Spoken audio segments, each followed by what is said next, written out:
बघा, एक मुलगा 3/5 प्रवास रेल्वेने, 7/20 प्रवास बसने आणि उरलेला 7.5 किलोमीटर प्रवास पायी पूर्ण करतो, तर त्यानं कापलेलं एकूण अंतर किती असा प्रश्न. पर्याय दर्शवले नाहीत. हा मुलगा 3/5 प्रवास रेल्वेनं, त्यानंतर 7/20 प्रवास हा बसनं कापतो. त्यानं रेल्वे आणि बसनं कापलेला प्रवास किती, या दोन अपूर्णांकाची बेरीज करू. छेद विषम असताना या अपूर्णांकाची बेरीज छेद समान करून केली जाते. म्हणून हा छेद 20 होण्यासाठी इथं 5 ला 4 न, 3 ला 4 न गुणा. जसं की 3 चूक 12, 5 चूक 20 अधिक 7/20. छेद समान झाला 12 अधिक 7. अंशातील बेरीज 19 छेदस्थानी 20. हे प्रवासाचे एकूण टप्पे किंवा भाग पैकी 19 भाग प्रवास त्यानं रेल्वे आणि बसनं पूर्ण केला.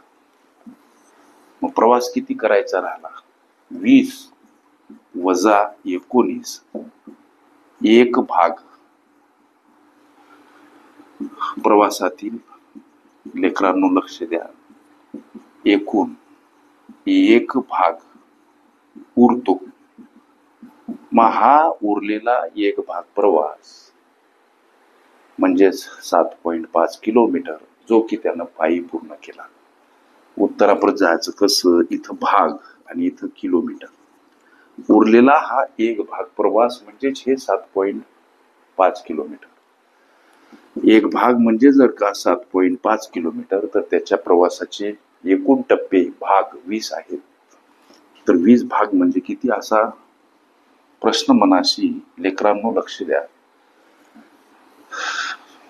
20चा गुणाकार 7.5 सोबत छेदस्थानी 1चा प्रश्नासोबत करा, नका करू.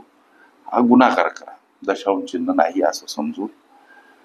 इथं शून्य अगोदर घेऊन ठेवतो. 2×5 = 10 शून्य, हातचा आला 1, 2×7 = 14 आणि 1 15. एक घर सोडून दशांश चिन्ह, एक घर सोडून दशांश चिन्ह द्या. या दोन शून्यामध्ये एक विशिष्ट अंतर. एक घर सोडून दशांश चिन्ह, एक घर सोडून लेकरांनो दशांश चिन्ह द्या.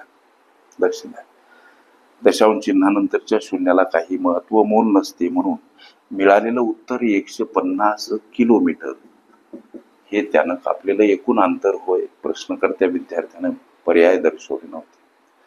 ओके. अपूर्णांकावरील शाब्दिक उदाहरणे ही माझी प्लेलिस्ट अवश्य बघा. त्यामध्ये विविध स्पर्धकांनी विविध अंगांनी विचारल्या संभाव्य अशा असंख्य प्रश्नांचा सराव तुम्हाला करता येईल.